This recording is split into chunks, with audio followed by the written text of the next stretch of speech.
What's the motherfucking deal, Sauce Nation? Welcome to Sauce Sports, the second stream of a doubleheader. Look, we double dipping in the sauce tonight, man. If y'all didn't catch the Rockets pregame, it's all right. We ain't gonna talk too much shit about y'all. We're gonna talk a little bit of shit about y'all. We ain't gonna talk too much shit about y'all.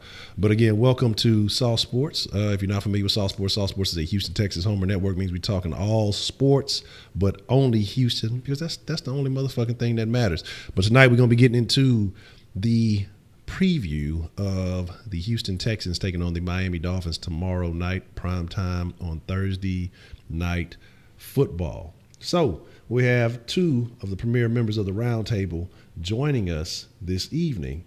Who do we have with us in the mix tonight? Don't know the order, but welcome to Third Coast Sports TV. I'm your boy Wing, man. Make sure y'all tune in to all the rest of our roundtable shit. You also got your boy Hector Flores, who apparently is an asshole for posting pictures of my nieces. Goddamn asshole, Hector. Hector, that guy. I hate that Hector guy. But what's the you have a family? Goddamn family having motherfucker. But again, man, welcome to Sauce Sports. We appreciate y'all for joining us this evening. Every evening that you join us, man, you guys are greatly appreciated because, again, y'all bring the validation of what we do, and we sincerely appreciate the love. We appreciate everybody who shares these things. We appreciate everybody who promotes on social media, who sends us the news, shows, just shares information with us, man. And our way of showing just a little bit of love back, man, if you don't know, you ain't been hanging around long enough. If you don't know, this must be your first stream. But that is the Sauce Nation roll call, man. And so if you're not sure how that works, man, all you got to do is, if you are from the greater Houston area, shout out your side with pride, man, so we can send a little bit of love in your direction. And if you're not from the greater Houston area, it's all good, man. Even if you're not a Houston fan, we still got love for you because you showing love to the Sauce. So all you got to do is let us know where you at, what you're representing. And I need to bring back that old dialogue. What it used to be with your block, hood, avenue, cul-de-sac, street, gang, set, military ranking, whatever your location. Turn on your phone, hit your GPS, your latitude, longitude, you know what I'm saying, area, planet, whatever it may be. You know what I mean? Just let us know. We'll send a little bit of love wherever you from, whatever you represent. If you fucking with the flavor, man, we fucking with y'all. So let's see what we got joining us tonight, and then we will get into a very interesting conversation because we got plenty of sauce to drip, because this game is, in any other circumstances, it wouldn't be special, but it is special because of the way things have fallen in place. So let's see what we got. Gennaro, I think that was from actually the last stream, but shout out to Gennaro Earl Barreras, Bichelle, Miss Voodoo C, one half of the greatest moderating couple in the world, the nigga who could, Dr. Rabbit, what's the motherfucking deal, DeMarcus Johnson, Chris Ketchum. Are you going to this game? That's a bet, man. Make sure you bring your laser. Bring your laser point if you go into the game. Max Vasquez. Let's see. Angel Gonzalez, Jeff Z, Gave You Power, David Pritchett. What's the motherfucking deal? Always good to see you, David, man. Shout out to D Pritch. That's the new nickname, D Pritch, man, holding it down. Myron Benson. That boy Los. Let's see. Joe's House. Blueface, up and coming rapper next up. Yeah, that sounds about like every rapper. Let me see. There's my boy DeMarcus Love. Let me see. Voodoo Child, the other half of the greatest moderating couple in the world. Let's see. Make sure I ain't missing nobody. Leonard Avery, what's the motherfucking deal? Jay Bird with the 172 names. You knew? I don't know. I don't know, Blueface. You reminiscent of Jay Bird. Sometimes we got to be sketchy with the new people because Jay Bird is everybody. Everybody is Jay Bird. Real Swift 713, what's the motherfucking deal? Let's see.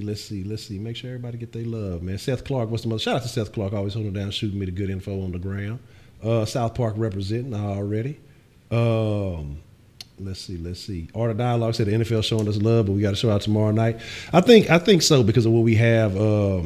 Because of what we have on this game, what's at stake. Syrup Wizard in Austin, what's the motherfucking deal? Shout out to Austin. Call him Wink Wise. Say Evolution 778 coming from Port Arthur, PAT land of the trio. What's the motherfucking deal? I fucks with PAT. I fucks with Port Arthur. Let's see. It looks like everybody, man. So here's the deal, man. Let's get into it, man. Let's talk about it and make sure you guys, if you're loving the sauce, you're loving the flavor, make sure you slide by staysaucy.com. Check out some of that fresh merch, some of that fresh gear, so you can drip some sauce, just like some of the greatest members of Sauce Nation. I appreciate everybody who is showing love and showing support, and everyone else I have not forgot about. I know I keep talking about this nigga Honcho, say you guys, when this is coming, trust me, it's coming, it's got to be done right. I'm going to take care of y'all. And if you want to text into the sauce line, oh, well, I guess I shouldn't cut the line on the image off so y'all see it. You want to text into the sauce line, you can go ahead and text in. We'll take your text. We'll start taking calls a little bit later. We'll probably go about 30, 40 minutes, and then we'll start taking some calls. But we'll definitely read your text as we go along. But now, like I say, there's so much to talk about this game. There's a lot of things that we have to get into. And honestly, man, shit, let's just get in it to win it. So, starting off, yeah, I got to start using the damn transit. They're probably with this nigga Honcho trying to be fancy with the transit. Look, these motherfuckers, I have them every week and I don't want to be using, so I'm going to start using them motherfuckers. Now, I wasted time making them bitches. I'm going to start using them. So my thing is this, man. Miami, not a game that we usually look forward to, not a game that we are usually extremely concerned with. I mean, every game is important, but there's a particular reason that this Miami game is of the utmost importance. This particular Miami game is, it's going to be some validation, or it's going to be a sketchy situation, because we have to win. And you say, well, why do we have to win? You know, we're leading the division right now. We got a little bit of leeway. We got a small amount of wiggle room. But it's about who's going to be quarterbacking on the other side of the ball. And it's a guy we're all very familiar with. You know him well. I know him well. A lot of us like to call him 17, but he's no longer 17. He got a new number, you know. We're talking about the Brock Lobster. We're talking about Mr. Brocktober. We're talking about one Brock Osweiler. And you say, well, you know, is this a must win? I mean, we're number one. Yes, a must win, because fuck Brock Osweiler and everything he did to this goddamn Texans team whenever we had that solid ass motherfucking defense, and they had to play well in spite of his gameplay. And again, he almost fucking didn't get us into the playoffs. Savage had to come in and hold it down. I mean, there's a whole lot of reasons why we can dislike Brock, but we'll get into that as we get along. So we ain't gonna waste all the hate early on. But here's the deal. We'll start with Hector and then we'll get Wing's thoughts, man. Just in your opinion, going up against this Miami team, is this game, is it a must win? Or are we putting personal feelings in front of what's important because it's Brock Osweiler on the other side? But is this a must win game for the Texans? What are your thoughts on that? I will definitely say it is a must win, only because you want to keep this form going. You know, I mean, yeah, we're 4-3, but that could, you know, it could make it back to like it's anybody's game again. So we definitely want to solidify this division. Plus, I'm pretty sure a lot of Miami Dolphins fans are still talking shit about the last time we played against them, which was, you know, obviously having Lamar Miller's career game in that, you know, shitstorm of a game. But then also, it's Osweiler. So, I mean, I'm sure all these guys on this team wants to. I mean, even Jadeveon Clowney threw some shade at Osweiler. So, I'm pretty sure these guys want to go all out against this guy. And I mean, if you want to think about it, Bill O'Brien also had his issues with Brock Osweiler, with the locker room arguments and all that crap. So I'm sure he wants to see this defense go off on this guy. That's very interesting, because Brock seems like he's pure pussy. So the fact that he even tried to get into an argumentative situation with Bill O'Brien makes me wonder, what if Brock would have put them hands on Bill? What kind of shit would that have been? That would have been devastating. He'd have to get fired for taking that L. Wink, man, your thoughts on this game? Is it personal? Is it just a must win because we got a streak going? Is it more about the division, or is it more about the revenge on Brock for what he did to this team a couple of years ago? I mean, he stole from him. I mean, if a nigga steal money from you, you got to whoop his motherfucking ass. So, I mean, that's kind of how I feel about Brock. That motherfucker came, pickpocketed us, and you know, we gave him the boot, and then we had to pay some extra to get rid of him. But again, we got Deshaun out the deal. But still, I mean, how do you feel about this game coming up? I mean, he did everything except actually get Rondo spit to the organization. I mean, honestly, he did everything. He did everything he could to fuck us over.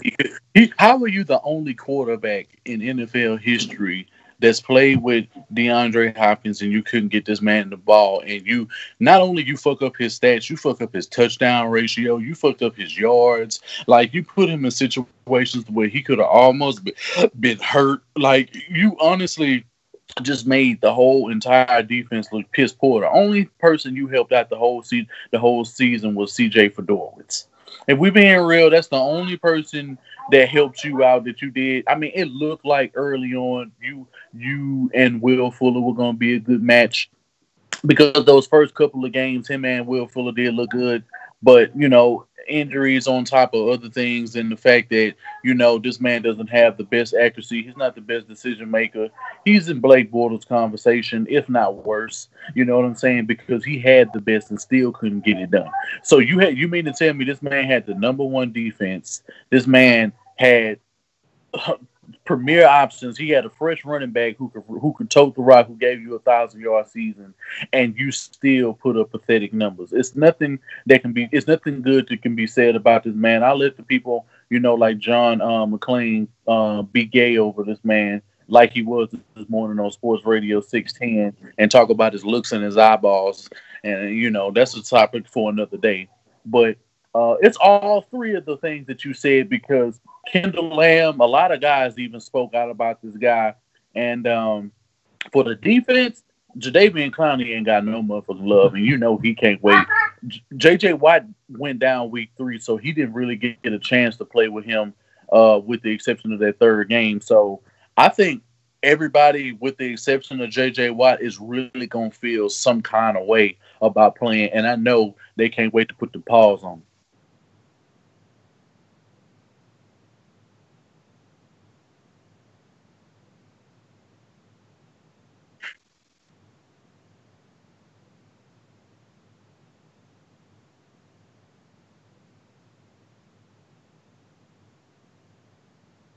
Ouch. Ouch. Man, dude, I went through an orthodontist, man. Come on. There's no orthodontist going to fix Tenny's teeth.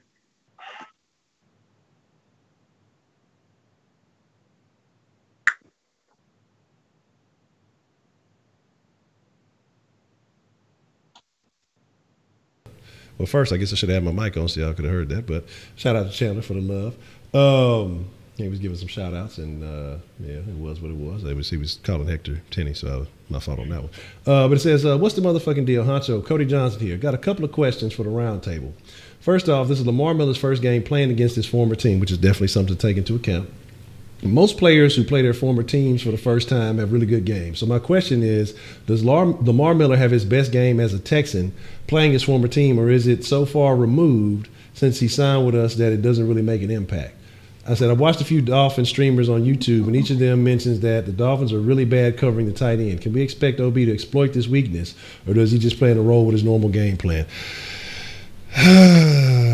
Very good question. Now, the Lamar Miller thing, my personal opinion, then we'll pass to Wink and then Hector. Lamar Miller thing, in my opinion, I think no matter how long it's been or how many years it's been removed, I think there's always still that memory there, and I would love for Lamar Miller to return the favor that he did to us, back to just give it back to Miami. It would be nice. And I think with them lacking some pieces and some tools, not necessarily on the defensive side, but I think that he'll have enough time on offense that he'll be able to eat this game. I want to say I want to see Lamar getting a second 100-yard game in a row.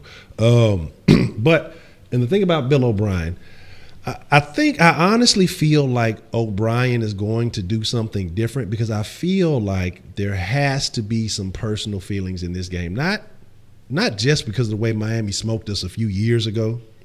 That's part of it. To get a chance to revenge that. That was the worst game, the worst L I believe that he's taken. And then the fact that the Brock Lobster is on the other side of the ball. I think those two things combined, Bill has been cooking up some shit in the playbook he ain't showed all year, that he's just been waiting for this game to unleash. So I'm hoping that Bill has, I hope he doesn't have to go to what they always talk about, the low T center. And I hope he has the testosterone, to really just as the Booker T commercials say, let him have it. You know what I mean? Just really lay it on the motherfucking Miami Dolphins. So I'm hoping that he does look at that and say, okay, hey, we can exploit him in these ways. And I feel like there's a couple other reasons why Bill O'Brien will be an asset in this game, but we'll kind of get to that in a minute. But Wink, want to get your thoughts on that text. Basically talking about Lamar Miller and going back in a revenge game, and talking about will Bill O'Brien adjust his play calling with the fact that the Miami is not good at covering tight ends. They're not good at covering tight ends, and from what I listened to at least 6 different streams last night from Dolphins fans, and apparently they ain't good at going running backs either. So I think a similar game plan to how we played Jacksonville could definitely put us in a put us in the position to get good field position throughout this game. I don't see, until I actually see the tight ends being involved in this game, I wouldn't even talk about the tight ends anymore, because at the end of the day, it's not only because they have to be in the game plan.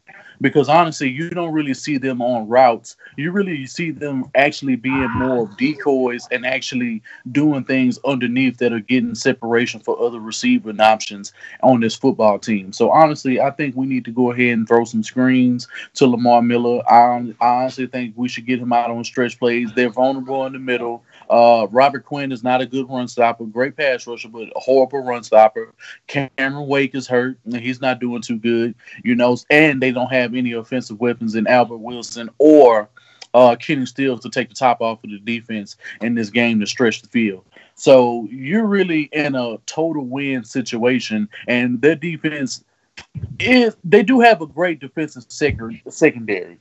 I mean, they got some players back there that can make some noise. But if we being real, like, he needs to do what he did, but he should be able to put up way more points. There's no reason that this team should not look like they did in the first half of the Colts game. Use some jet sweeps, use some motions. I know Kiki isn't playing this game. That's unfortunate, but at the end of the day, now you can seriously get Lamar Miller involved in the game. And now it's a time for a guy like Tyler Ervin to take that slot role and really be used, So I don't really think we're really going to be lacking anything in terms of that situation. I don't think Lamar Miller is going to have any ill will towards the Dolphins whatsoever, because I don't really see that as a bad breakup, But and he's from there. He's from Miami, played for Miami. He went to the U. So I mean, it's just another home game. But he doesn't actually go to Miami this time. You know what I'm saying? So hopefully how he did us a few years ago, he can do that and put himself on notice as being one of the better running backs in the league. I mean, I don't know how a lot of people view him, but I think he's a good player. But it's totally up to Bill O'Brien and how they scheme this team. If Deshaun Watson is clicking, then I think everybody in this game is going to eat. Man, Hector, man, your thoughts on the text we received, basically saying, does Lamar Miller seek revenge this game, and does Bill O'Brien adjust his play calling? And it was a very good point you made with Kiki being out, and I give him credit for some of the two back looks they did, and some of the kind of using Irvin in the slot. But that's kind of a good thing, and it's kind of concerning at the same time as far as this receiver depth. It makes you question some stuff. But man, how do you see them handling those two situations, Hector? As far as running the ball, I think they're going to keep this run by committee kind of setup that they have, especially with the way they did it with Jacksonville Jaguars. So, I mean, because you have three guys that are capable for running the ball, which is Alfred Blue, Deshaun Watson, and Lamar Miller. Like Wink did say, with Kuti out, this opens up some possibilities of using Lamar Miller in the passing game, as well as Tyler Irving. So, I mean, as far as options for creativity, Bill O'Brien has it, but it's just kind of wait and see and how they approach this game. I do think, like Wink said, they're going to approach it the same way as they approached it with the Jaguars. Looking at this team, and looking at their defense, comparing it to the Jaguars. Jaguars are still a solid team, regardless of the things. And I think what kind of played in our favor is being able to get that offense off the field. The sudden changes. Brock is no better than Bortles, in my opinion. I mean, there's not too much of a difference there. I just think, the Texans had, some they had better receivers, better overall things working in their favor. Now, something I want to point out, very interesting fact here. Now, I know most of the Texans are going to be angry, going to be upset, not going to like Brock, but I'm going to tell you one Texan who will probably be happy to see Brock, because that's when he had a career year as far as targets. And that is Ryan Griffin, because Ryan Griffin damn near had almost as many targets as Fedorowicz. Ryan Griffin had 74 targets with Brock Osweiler, and I think his next best year was about 34, 35. Prior to that situation. So that kind of tells you, what was, or prior to the Brock experiment. So that kind of tells you what was happening with Brock Osweiler and check down Charlie and then those kind of things going on. But here's the deal. Now, I want to talk about Bill O'Brien a little bit. I want to talk about this Texans culture a little bit because, again, this is something that we have to talk about because it's something that concerns me going into this game, going into every game. Brock has put up the last couple of games better numbers than any game he ever put up with us. You know, he still threw. He had an interceptionless game last game. I think he had 240, or close to 240, but had no interceptions. Had two TDs. Prior to that, I think he had 3 TDs, 2 interceptions. Had almost 400 yards. Taking L's though. But my thing is this: I don't want Bill O'Brien to go out there and get comfortable. That's why I say I need him to. He needs to have some type of anger going into this game and be willing to go full throttle. I mean, out the gate. Fuck all that conservative shit. Fuck all that, okay, we got a nice lead. Let's just try to run the game out. Fuck all that shit. Them motherfuckers ain't give a fuck about that when they played you. What was that, 2015? When they beat the brakes off your motherfucking ass. When Foster went down, all that other good shit. They gave no fucks about that whole entire situation. And what was damn near 41 and a half? Something like that, in the first half. Like, you better be trying to bury these motherfuckers along with Brock. Now, not just on Bill O'Brien, but Bill O'Brien plays a key point in this because you were hands-on with Brock Osweiler. You know his limitations. He has not improved as a quarterback since then. I mean, if he couldn't get it done with the Browns, barely getting it done, barely stuck around in Miami, like, you know what he's capable of and what he's not. So, like I said, he better pass that little cheat card along to Cornell, and Cornell is equally as accountable because, again, you've seen this man up close. You've practiced against this man. Your ones have gone against him when he was with the ones. You've seen what he is capable of and what he's not capable of. So they should have a full understanding. Like, honestly, if Brock throws a touchdown, I'm going to be disappointed. Like, point blank period. Like, I won't trip if they get a rushing touchdown or two, if that happens. But knowing the time, even though, Bill O'Brien's been downplaying it, a lot of Texans been downplaying, it was only 1 year. It was only, this and this. It's been a long time. It wasn't that fucking long ago. It ain't shit changed. You know what he's capable of doing. But I want to kind of touch on that Clowney comment that y'all had mentioned earlier. And Clowney, and when I talked about the culture part, is what I'm saying is that Clowney would probably be the Texans' Ramsey if they let him. But again, they try to put this leash on the conversation because they try to play this fake Patriots mentality, and it killed me. Oh, we're not going to say this. We're just going to, we're going to be cool. We're going to say good things about people. And, I talked to him about the Bortle comment and shit like that. But Clowney still, like I say, you could tell he really wants to let it rip. He's not around here, so I don't care for him very much. Basically letting him know how he feels. So that lets you know that he feels that Osweiler was equally as trash. You know what I mean? Like, you could tell in his mind, and he personally feels the same way. But again, like I say, without letting these players be who they want to be, I think that's a problem with this Texans organization, especially when you're not winning in the same manner as the Patriots. But yet you still try to have this you try to emulate that culture, but you're lacking the victories to do so. Man, Hector, your thoughts on that? I mean, do you feel like Clowney had to restrain himself? Do you feel like the team probably said something early on, knowing that we were playing Brock, to not go in depth, not to really say something? Because I'm sure there's a couple of guys who could have said plenty about him that really just kind of brushed it off. What do you think? Do you think they issued a statement probably to the team before coming to this game? It wouldn't surprise me, but I mean, if that's the case, I mean, when they asked DeAndre Hopkins about that corner, because he said, some corner made a comment from the Dolphins that said something about Hopkins, about how he's a physical wide receiver or something like that.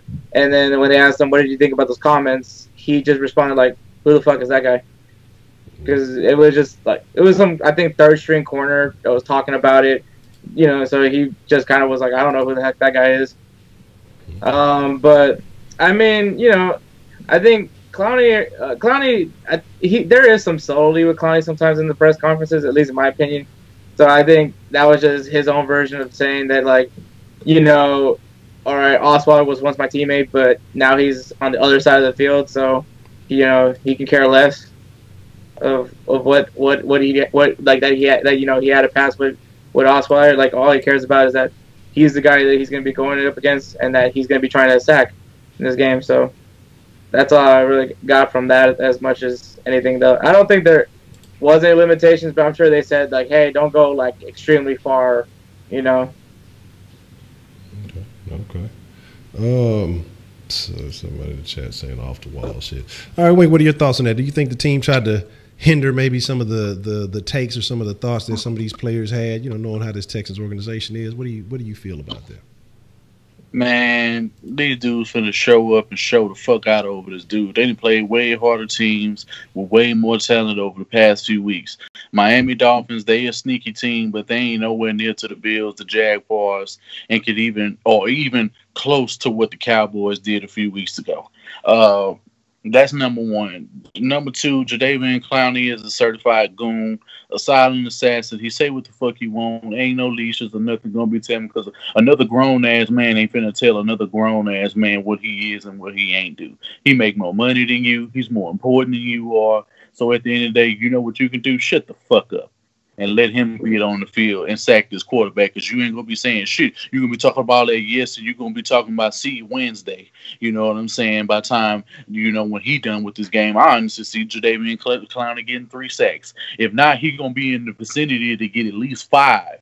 He might whiff on a couple of them because he going to be too aggressive in the situation, you know what I'm saying? Because honestly, Jadeveon Clowney should be leading the league with like 10, 12 sacks right now. We all seen him miss various sacks, multiple sacks in I don't know how many games this season, just about every game. And at the end of the day, Xavier Howard, you know, he a decent corner, but you ain't nobody need to worry about. Did you just see what he did to Ramsey? Did you see what he did to Pat Pete last year? Do you see what he's done to every single corner? Richard Sherman, before he tore his fucking Achilles, Earl Thomas, you know, Cam Chancellor. I mean, bro, you are nowhere in the position to stop. You are in no position to stop nobody on this football team. Not Will Fuller, not Xavier Howard, not Kiki if he was back. So you need to just go ahead and shut the fuck up. That's number one. Number two, the team definitely feels some way, because when I called in the Sports Radio 610 this morning when I was talking to Seth, Paul, and Mike, Paul Gallant, like when I got off of the call and I was still listening, you know, to what they were saying after I made a couple of points, they were talking about, man, look, the defensive players used to mob the hell up and used to be in a corner somewhere like they ain't want nothing to do with this motherfucking Brock Osweiler. Like they were plotting on him in the fucking locker room. You know what I'm saying? Like they was huddled the fuck up, like talking mad shit about the dude. You know what I'm saying? And they seen it. So he's seen the mutiny himself and he spoke on it a little bit. So I'm pretty sure, you know, the sound bites and everything gonna end up coming out Friday, because I'm gonna make sure I'm calling in early that morning. You know what I'm saying? Probably about the same time I called in today. You know what I'm saying? Around 9 o'clock y'all time on because so make sure y'all tune in for that.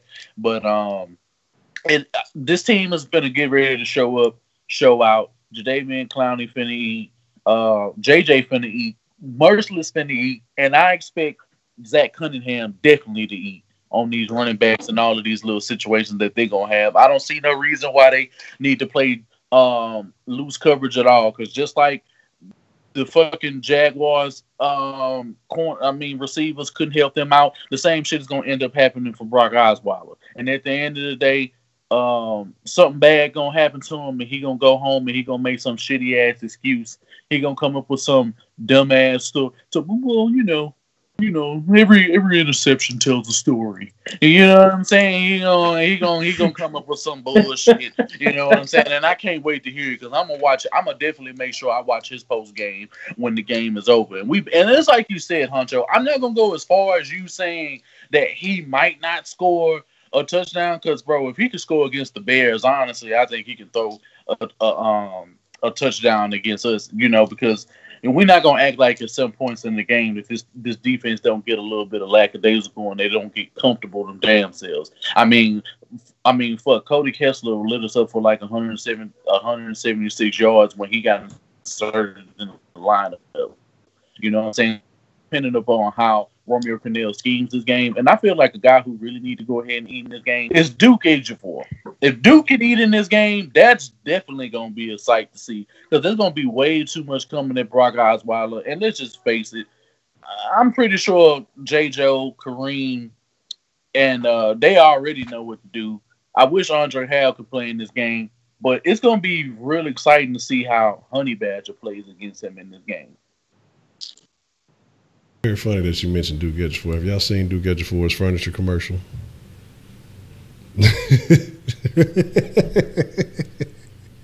Yeah, he got a furniture commercial. It was, I hope acting or anything.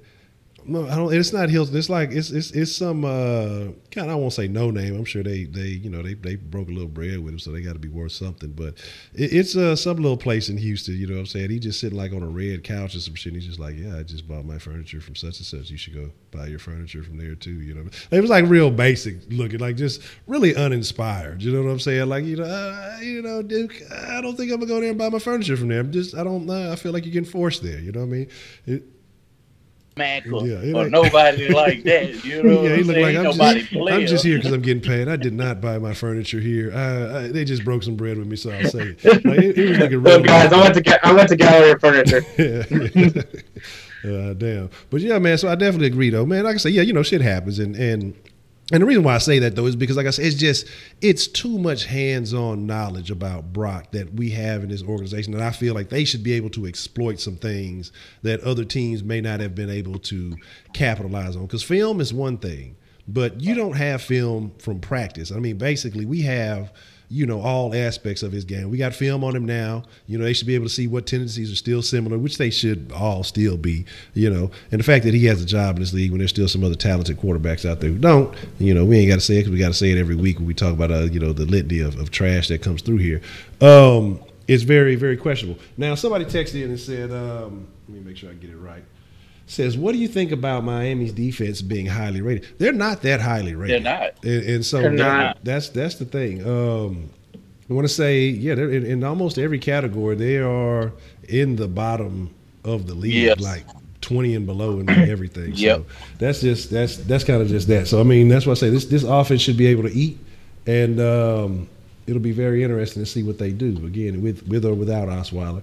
And I'm just saying that, and I saw somebody say that if JJ helps him up, I'm going to be mad no matter what the outcome of the game is. Like, because motherfucker, I'm tired of that shit. I'm telling you, I'm tired about the Texans with the nice guy shit. I'm tired of the fucking bullshit. Like, that dog mentality is what we need. Like, especially when, things aren't always going your way. You got to make motherfuckers, again, like I said, at least be afraid to step in your yard. They may not be as good as we thought they were going to be. Maybe they're not executing like but it's still going to be a fight if you come in this motherfucker. It's not going to be easy. But motherfuckers are, good. You're doing the Andrew Luck. Hey, good job. Good sack. Hey, cool, man. Like, that shit makes me, that grinds my gears.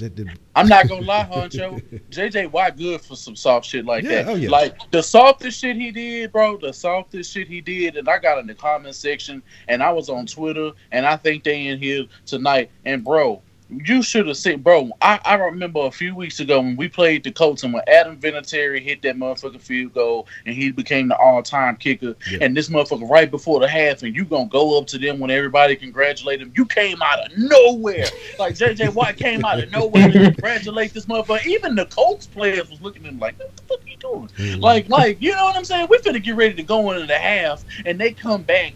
And this bitch ass thing, he'd want to go up to not only a team that's been giving us problems, and not only a kicker that could kick our lights out if he would have been in the position to even kick the field goal again, and he would have put the game away. Now, make no mistake about it.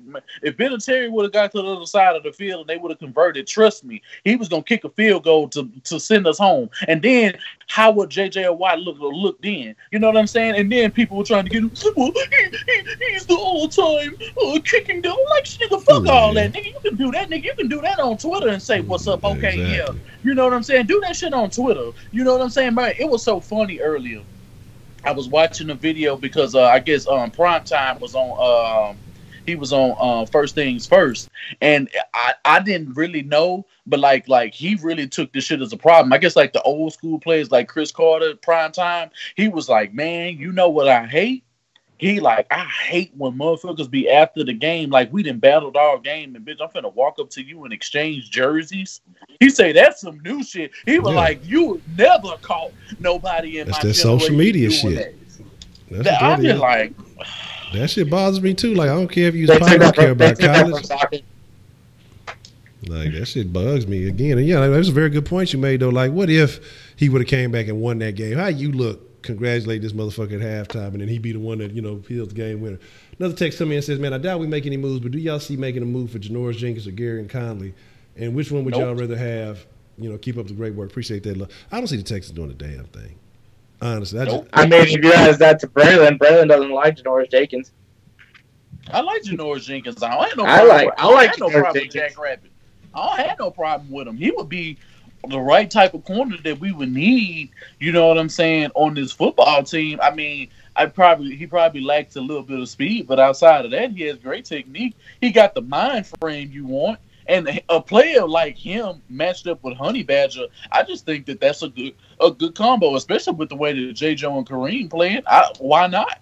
But we all know Brian Gaine ain't finna get that done. And even if Patrick Peterson didn't come out and say that he wanted to finish his tenure out with the Cardinals, Brian Gaine wasn't gonna do nothing about that either. You know, so I appreciate everybody that tags us and stuff on IG and on Twitter and shit like that. But come on, bro, that's a false reality. Do y'all know who the fuck our GM is? If this was Rick Smith, it would have happened. But this ain't Rick Smith. Rick Smith would have made something happen for a corner.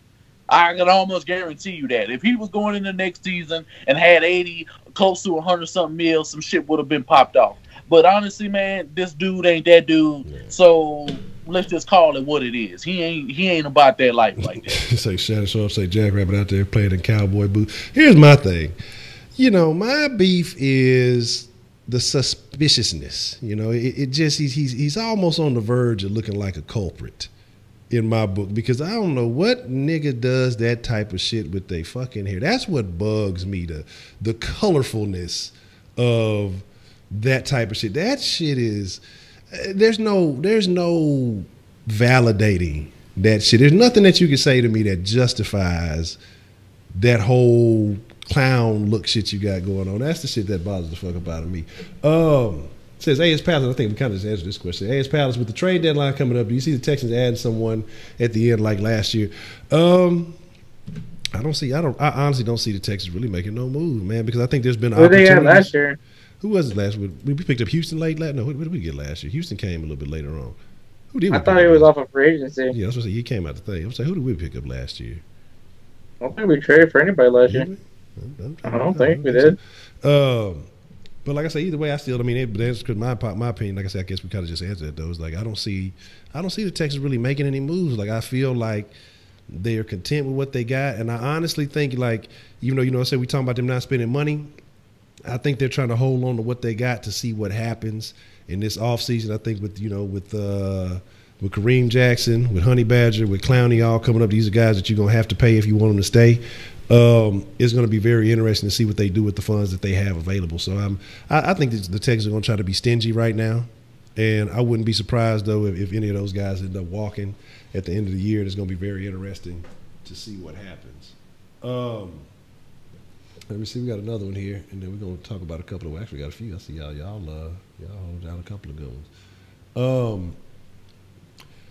It says, shout out to the round table, to Honcho and the round table, a.k.a. Watch the Dynamo, a.k.a. Why am I losing so bad in fantasy football?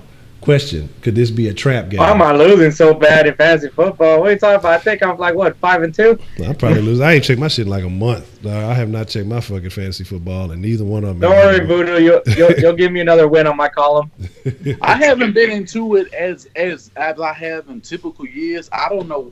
I've been so concerned about the sauce and just like streaming and talking about the Texans and actually wanting these dudes to win that I haven't really been giving a shit about. Bro, I've been and I go back and check at the end, like, damn, I had this. Yeah. That's what I'm saying. I just had a couple about when looked at it, and I'm like, damn, I ain't even played the motherfucker. Motherfucker be going on. Wanted to watch the game. Exactly. It's okay, Voodoo. Scoring all the points. Yeah. Oh man, it's okay, Voodoo. It's a good one. Shout out to Jay Dizzle because he kind of covered that point, and I think that's a very valid point. He said on Good Morning Football this morning, the softest dude, I'm saying Peter Schrager, I think, said he wouldn't back the Texans as legit until basically, and I'm paraphrasing here, Bill O'Brien finally drops his nuts on the table and aggressively calls the fucking game, and I totally agree with him. I absolutely agree too. Yeah, he did say that. He literally said the Texans need to put their foot on their throat. And that's something that we've been talking about. Like, I definitely agree with that. Said it, but question for the roundtable. Primetime said last night he doesn't like players on opposing teams swapping jerseys at the end of games. Agree, or do y'all think just another old nigga critiquing the young generation?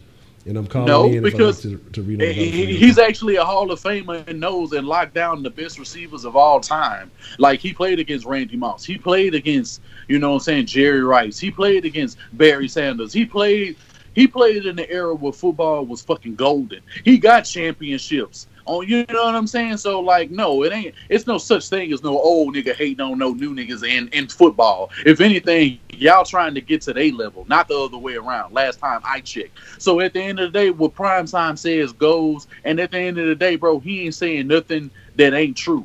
Like, the man ain't finna lie about nothing. He finna tell you the unadulterated truth, whether you like it or not. Here's my thing, though. I think what comes with that, though, and I'm gonna throw this question out there to y'all, and if you think that this has an impact on it.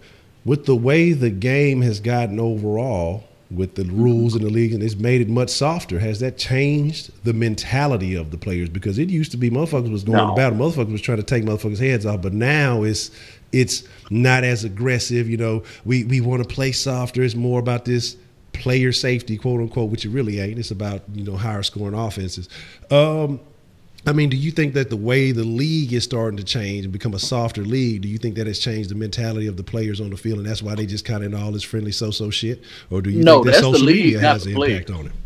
That's the league, not the players, bro. Because you see motherfuckers be headhunting, motherfuckers be trying to bust motherfuckers' head off. Dudes are more athletic than they've ever been now. Dudes is running 4.28s and 4.3s like it ain't nothing now. You didn't see this level of athleticism when we was coming up. Yeah, we saw some athletic dudes. We saw some freaks here and there. But it's like, bro, like, these dudes is doing like one-handed catches and got freakishly like 5X gloves and shit like that. Like, just dumb shit. You know what I'm saying? We're talking about motherfucking defensive ends running 4.4 speeds.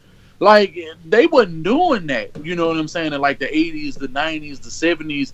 And don't get me wrong, all those eras of football, even this era of football is still good. But at the end of the day, it's the level of incompetence from the front offices and the GMs of the teams who run this shit, because they know that they capitalizing off of merchandise. They capitalizing off of ticket sales, you know, shoe deals,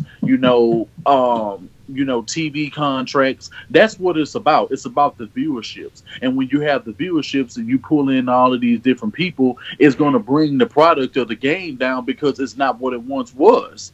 And that's what really hurts the league. It's the money is hurting the league, not the fucking players. The players, if corners could fucking maul you 15 yards down the field like they used to be back in the hole, back in the gap, and they taking away everything from the defensive players to be able to make plays, and they do everything they can to ensure that the offense is getting all of the glory when it comes to these football games. So, I mean, that's what it's really boiled down to. It's not the players, it's just the fucking league.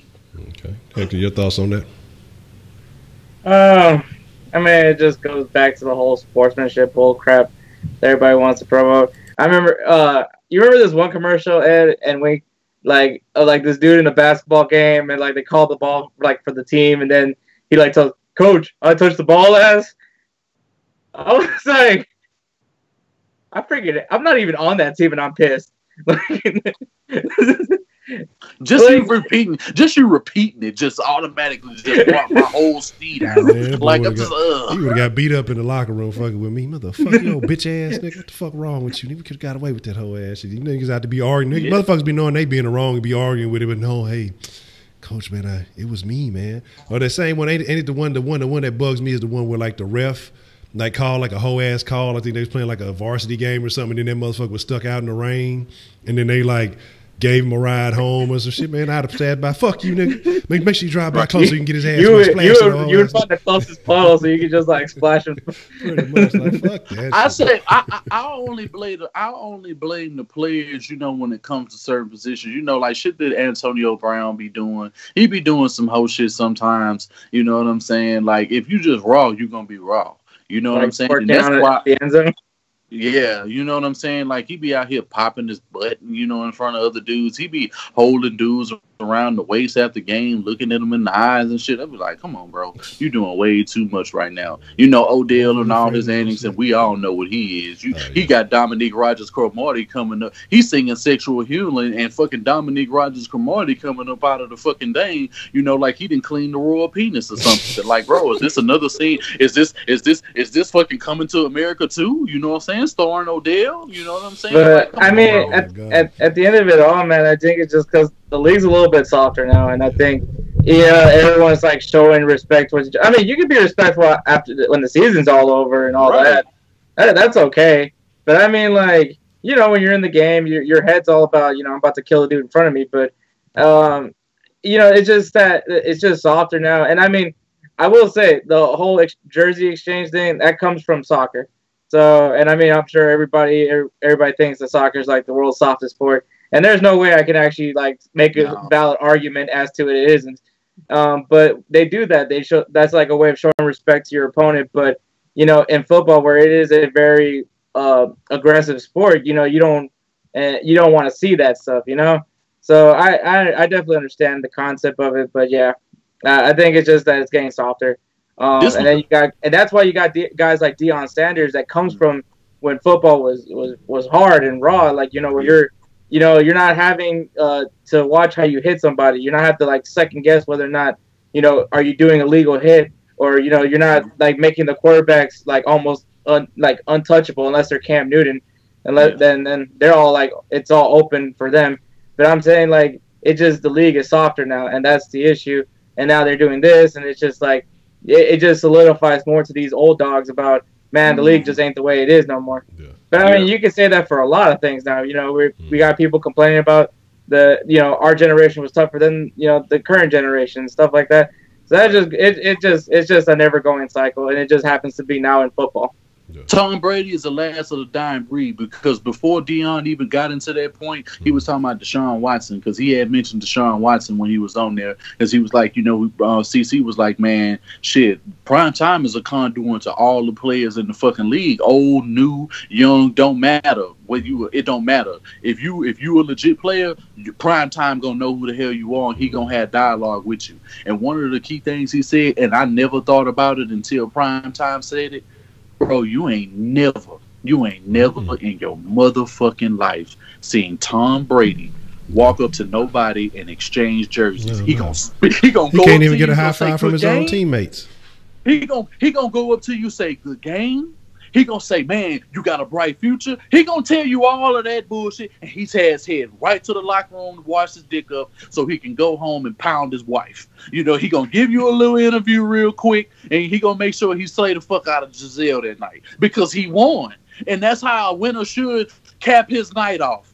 You know what I'm saying? Like, at the end of the day, bro, he's the last of a dying breed. Yeah. But that's what I say, man. That's the thing, though. Again, it's like I say, I think it's a lot of bullshit that ties into the social media culture, the softness of the overall society, again, the way the game is changed. I think there's a lot of little factors that pan into it. I don't even think it's just one thing that you can pinpoint to, but I agree with that. You know, you're not going to see Tom Brady look, motherfucker, you ain't gonna get no shine off my jersey when I win the Super Bowl, or I do this, that, and the third. I increase my value, and I trade for your raggedy-ass jersey that ain't worth the fuck. Fuck you and your jersey. I just lost him. I just lost the Super Bowl. My jersey's going home. Want your jersey? Yeah.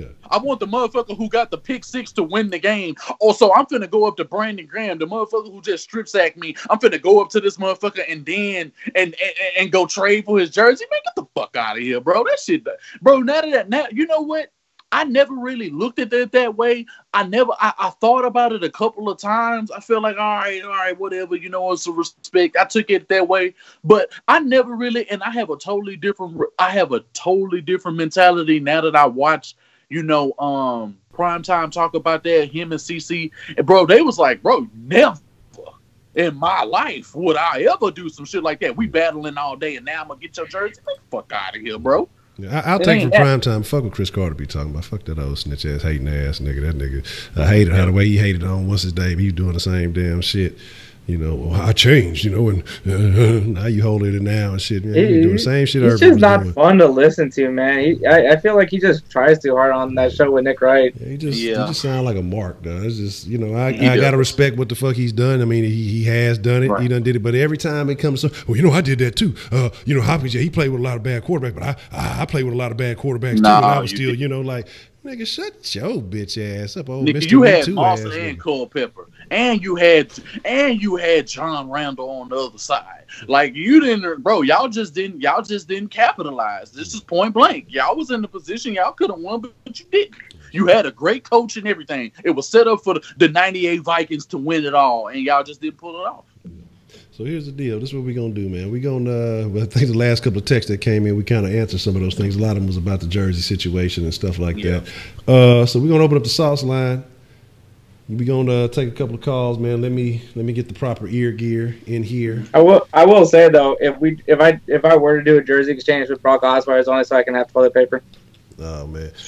Speaking of that, I did forget what text as I was reading through. Chandler said, man, we should just beat Brock Osweiler up. Fuck all the bullshit. Just whoop his ass. Fuck him. But no, he said that we should. He said I think we should just beat up Brock Osweiler. And I got a question for the roundtable. If we beat Miami and Denver, I want you to pick. Man, I mean, those are both winnable games. My only concern is the level of health of Deshaun's lung going up to Denver. You know, because again, it's already, if you 100%, it's already harder to breathe up there. You see guys tapping out all the time. Let's take this call real quick. What's the motherfucking deal? Who do we have calling into the sauce line this evening? Hey, boy. Hey, man. It's your boy Josh again, man. What's the motherfucking deal, Josh? What you want to drip on the sauce line tonight? Hey, man. But about the game, man, I think it's going to be one of those games that we kind of should coast through, and we should probably win in the end. I mean, I play fantasy too, and I got to show on my team. But again, I'd rather want to win instead of going for 400 yards and 2 touchdowns and losing any day of the week, man. And one more question, though. I know this, it's kind of game related, but I know Heck could be talking bad about Joe Buck, and I know Joe Buck is calling this game again, unfortunately. But are y'all gonna pull a Shannon Sharp and watch the game on sound? Just want to know y'all opinion on that. All right. People know about my hatred towards Joe Buck. Yeah,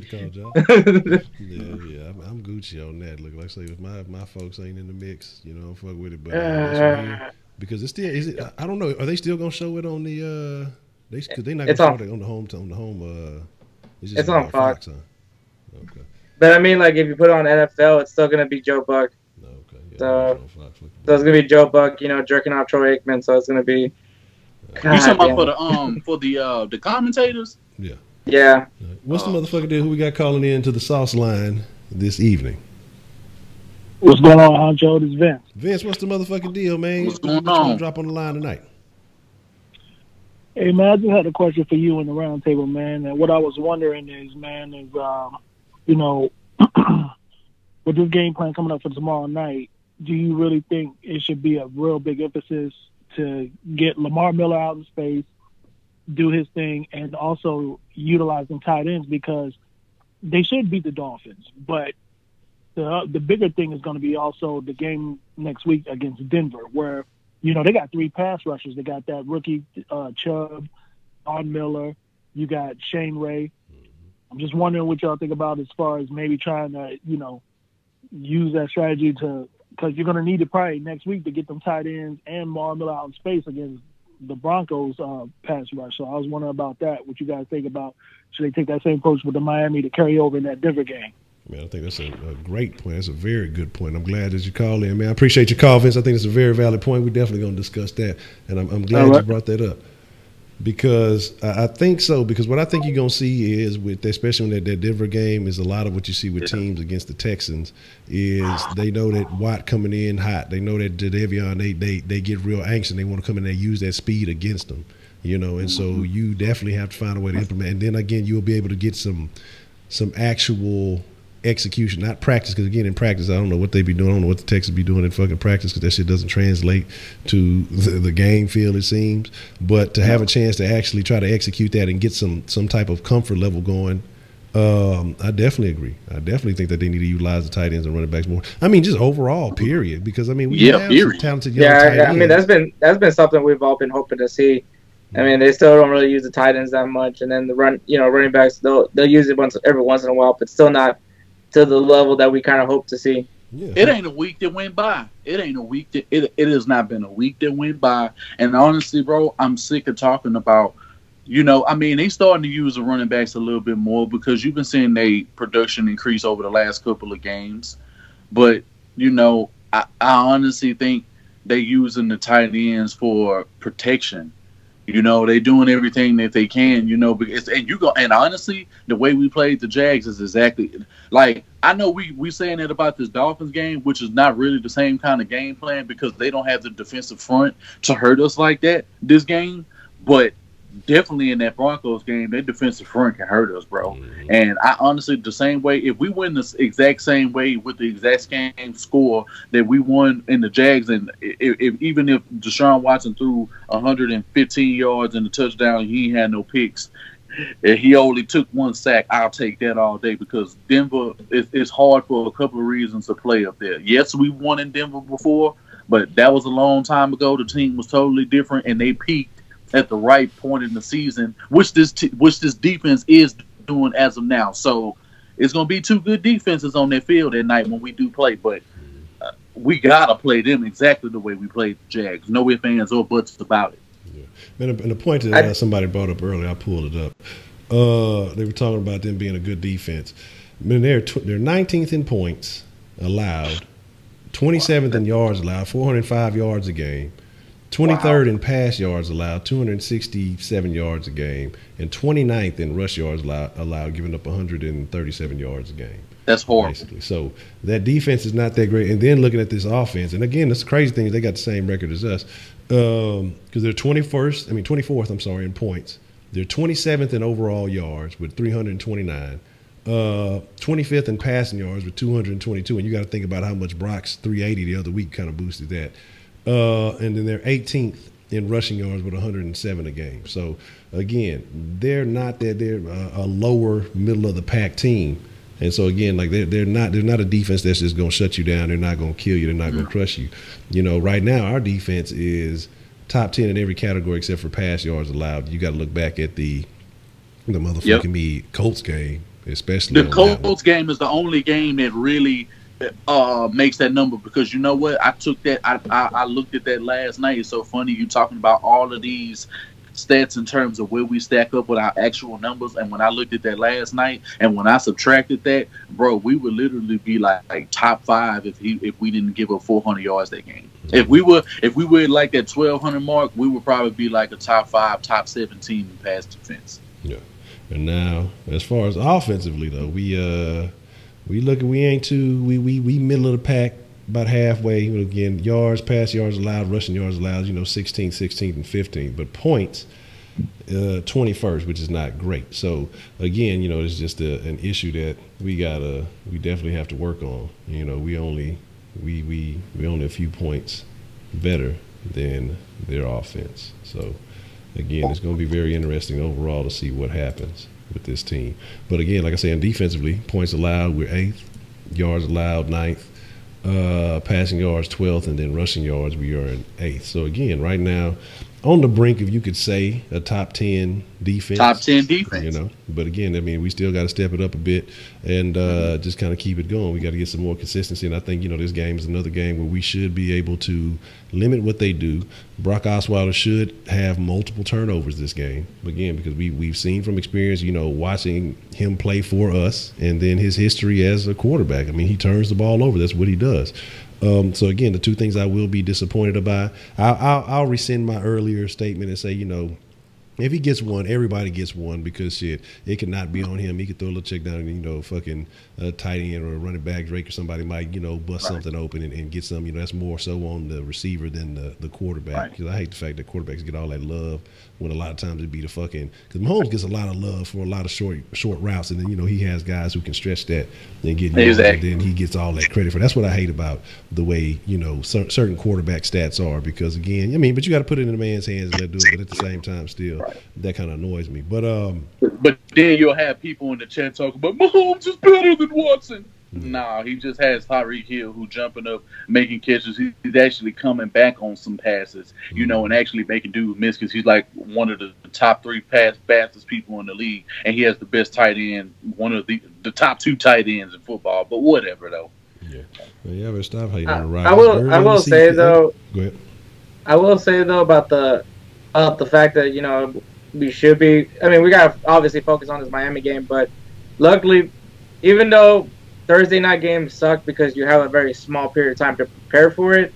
But the positive thing is, once that's over, you do have like an extra, like I would say, like an extra 3 days to prepare for your next opponent versus like everybody else. So I mean, you'll be able to at least have a little bit more time to recover, a little bit more time to game plan and strategy. So I mean, that's the positive about a Thursday night game. So especially against the Broncos, who that could be a team that we might struggle with just because of their defense. But, I mean, right now, just focus on the Dolphins. Get the win here. Hopefully Deshaun Watson can stay undefeated in Thursday night games. Quick point. Bill O'Brien on short weeks is like, with the exception of last year, was the only year that he lost on a short week. So he's like 3 or 4. So he's 7. So if he wins this game, he'll be 4 or 5. Yeah. So that's something to take in consideration at where we're peaking, and then the numbers are going to end up tilting the scale because honestly, I think this is a game you see Deshaun Watson get back to form. So all these people who were talking that Mahomes shit, y'all going to be seeing a totally different tune after this game. And if we go into Denver and dominate, y'all definitely going to hop on this bit. Okay. And with that being said, too, y'all got to look at all the pieces that Mahomes has around him. Got to sit under a veteran quarterback for a year, study the game, understand. Watson had to come in backing up Savage. Like, come on. Look at every great quarterback. Rodgers, what he did, he sat a few years behind Favre, understood the game. He came in, he tweaked, he had his own skill set, but still. Had that too, even though Favre probably wasn't the greatest, but to see somebody next to watch, be able to get, eye level right there and see someone execute as opposed to just, operating with theory or whatever else it may be, or being thrown into the fire and shit. Again, look at that line that Mahomes has compared to the Texans line. Mahomes be sitting back there all day cooling. He make him a motherfucking little cup of Kool-Aid, make a little sandwich, then he, get off to the Texans, man, shit. That's a kick, though. Every fucking snap, motherfuckers running up in your shit, man, trying to take something from you. So, again, and he got Kareem Hunt. Yeah. Y'all just got to look at the overall, the whole aspect. And then that nigga sound like Froggy off the Little Rascal and shit. I hate when he opens it. I hate when he opens his mouth to talk to crazy. Just was, just kind of throwing the ball, and it was a team. It's a whole team effort. These guys really happy to see everybody's success for each other, and we just want to see each other win, and that's just really what it's about. We put a good team together. You know what kills me? When did Patrick Mahomes develop a smoking addiction? Yeah. you know what kills me when you hear Texans fans talking about Mahomes and shit like that? Do y'all know who his fucking head coach is? Like, Andy Reid has been one of the top play callers for the last 20 years.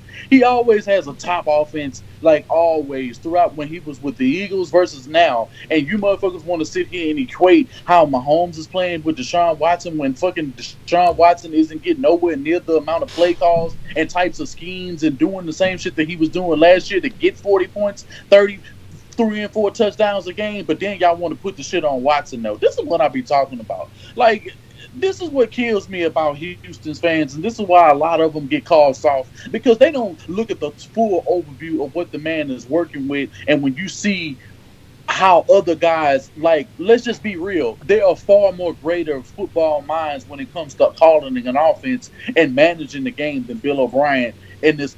When it comes to managing Bill O'Brien in this league. So for y'all to sit here, because when you say what you're saying about Deshaun Watson not doing this, well, look who the fuck his head coach is.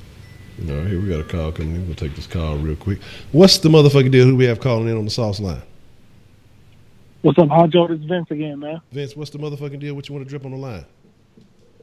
Hey, I just wanted to touch on that point that Wink was making, man. Could you imagine, like, if Watson was under Andy Reid with all these damn weapons? Oh, my God. It wouldn't even be fair, man. But, like, it wouldn't be fair. he's in a whole totally different situation and don't have the same stuff like Mahomes do. But then if you took Mahomes and put him in this situation, can we honestly say he would have the same success? No, absolutely. When he getting hit all the time? Absolutely. Just want to just thoughts. And that's what people are failing to recognize and failing to realize. Like, exactly, it's a completely different situation that these two quarterbacks are in. It's good, that's why I say people love stats. People love talking about stats, this, that, and the third, but not really looking into the nuances behind the stats and the reason why these things are the way that they are. It sounds good. Yeah, you're right about that, man. Because like I said, I mean, if he was getting hit that many times, man, trust me, it wouldn't be the same. Yeah, so. Absolutely. So that's what I'm saying. It's craziness, man. Shout out to Vince, man. Yeah, like I said, it'd be a whole different ball game because, again, they're put in completely different scenarios, different situations. And, again, everybody was loving it, though, when Watson had to play with that shit line. He was making shit happen last year. But, not taking into account what factors play into these things. I mean, shit changes. This ain't the same. It's a completely different line. And obviously, by all accounts, it's looking like it's gotten worse on the edges. I mean, the man is getting hit. I mean, you would be happy to have a solid 2 seconds. The man is a warrior. Huh? He's a warrior. Yeah. You'd be happy to have 2 seconds. You'd be happy if Watson was getting 2 seconds back there. Motherfuckers are getting free rushes. When Rankin had, 3 games? I think when they get started, about 3 or 4 games. And getting annihilated. And it slowed up a little bit once they switched him. That first was that Cowboys game that they brought Davenport back. Davenport, and then, Lamb. Davenport played up that one game, but then he's been back ass. You know what I'm saying? He's been back looking Rankinish. You know what I mean? So my thing is that he hasn't been looking great the last few games. Letting motherfuckers have basically free shots. I mean, what do you expect? There is no time for the plays to develop. And I understand, what Bill O'Brien is wanting and trying to do. And I give him credit because last week he threw a few little new wrinkles in here and there to try to change some shit up. So it's looking a little bit different the last couple of weeks to weeks. But overall, he still wants to go back to that tendency to try to get those long developing routes. He still wants to try to get those big plays in. But there's just no way that it can be done because these motherfucking linemen can't block. They can't provide the protection that's necessary for these plays to succeed, man. And Honcho, even with all of that shit you just said, the man's still out here stiff arming the shit out of dudes. The dude's still out here evading, getting runs, getting this, extending plays. His knee ain't been a problem at all. But people love to sit here and say that he injury prone and shit like that. Man, you get your ass bust like that. You know what I'm saying? And we'll see how the hell you been. Man, this is how you know dudes that didn't play football and dudes that ain't played football a day in their life. Absolutely. What's the motherfucking deal, man? Who do we have calling in on the sauce line this evening?